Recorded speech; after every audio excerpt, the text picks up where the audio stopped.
So this week it's going to be, this little tree is going to be aldehydes. What are aldehydes? Well, they're plant things. Sometimes they can smell quite kind of soapy, they can smell kind of fizzy, a little bit washing powdery. They give this kind of life to a fragrance. Like I say, generally speaking, we know aldehydes from, it's not in this video, but from Chanel No. 5, isn't it? Which is that kind of soapy fizz. Fizz is a kind of strange word to use, but it's that kind of texture. They're hard to describe, but when you smell aldehydes, generally they're quite easy to spot in them. Some people, who I think are idiots, think that they're quite old-fashioned and whatnot. Clearly not. If the only thing you've smelt with aldehydes is Chanel No. 5, which I guarantee it isn't, then you're going to think that, aren't you? But I don't think Chanel No. 5 itself is actually quite old-fashioned. I think that's gibberish. So anyway, we'll get into the video. So first up on the list is going to be, I mean, it makes a lot of my lists, is Masque Milano's Reflection. And the reason that is in here is this has a lot of things about it. It's predominantly a mimosa scent, but the aldehydes and the musks very much are a massive part of this. Now like I said, it adds that kind of, it mixes with the beeswax, I think, in here particularly, to add a kind of clean, soapy twang, but it's definitely, it gives it all a lift. I mean, mimosa itself is quite a fuzzy kind of note, isn't quite a sweet note, but the aldehydes, like, to me, the way I see it, in my mind, is like if you put an Alka-Seltzer in water, you know, it just foams up like that, and I think that's part of the effect of the aldehydes in Reflection. Like I said, I've spoke about it so many times.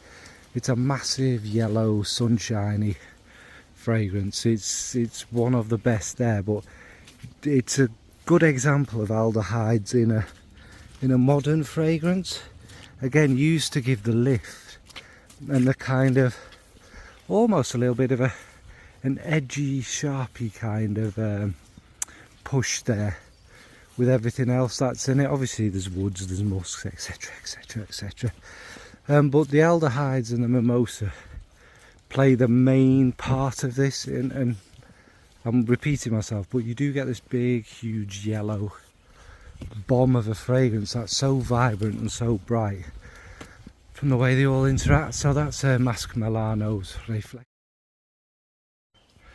Next, now for the niche, it was a tricky one actually, because there are a lot of amouages that use aldehydes. I could have gone for Gold Man, Gold Woman, but instead I've gone for Deal Woman.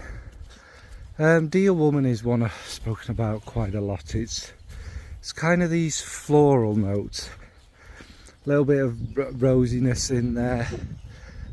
And it has a kind of 80s, 90s, very early 90s kind of thing about it, where it smells quite vintage, but again not dated, and in with all them lovely bright florals that kind of develop to get warmer and warmer with the resins and everything else that's in there, is some aldehydes.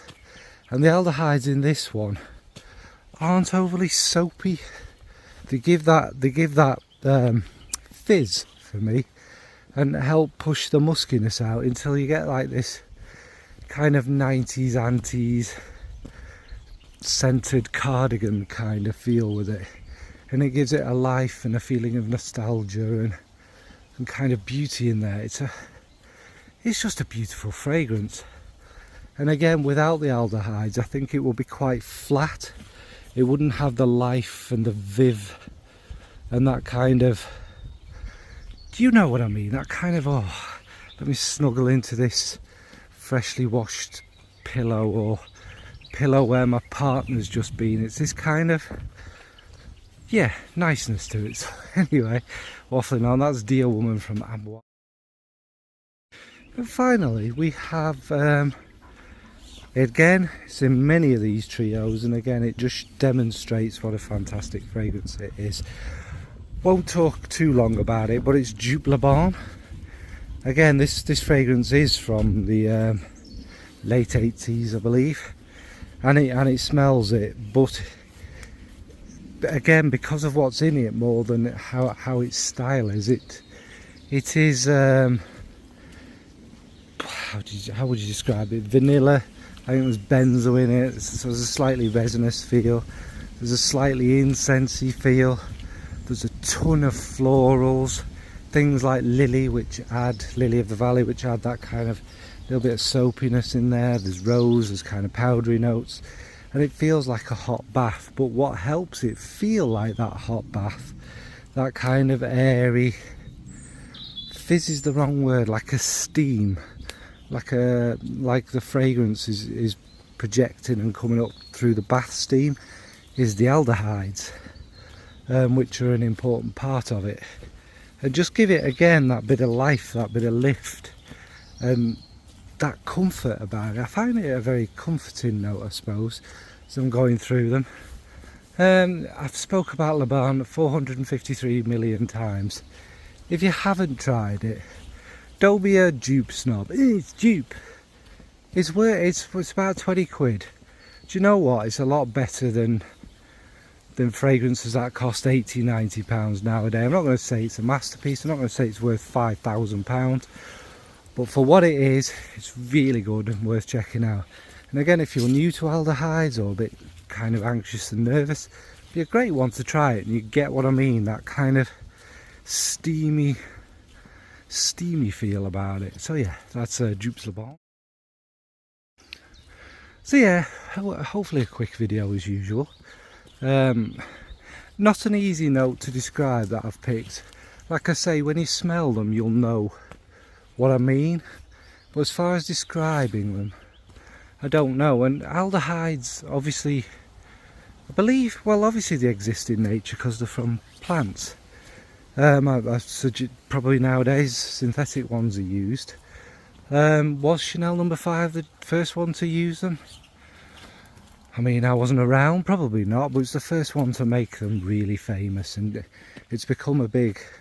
Did Chanel copyright it or something? It's become a big part of perfumery. And I hate this thing that they're old-fashioned. Because they're in old perfumes doesn't make them old-fashioned. Rose was in old perfumes. Oud was in probably the oldest perfumes with resins. Don't make them old-fashioned, does it? Get a grip, folks. Again, oh, he's in the pond. Not easy to describe, but certainly a beautiful note. Like I say, provides that lift, that kind of coziness, that kind of freshly laundered cleanness. And sometimes I admit struggle if to go too soapy. But yeah, anyway, enough waffle. That's aldehydes. Do you have any favourite aldehydic fragrances? Do you like the more vintage kind of aldehydic thing, the balance between the dirty and the clean there? Right folks, thanks, bye.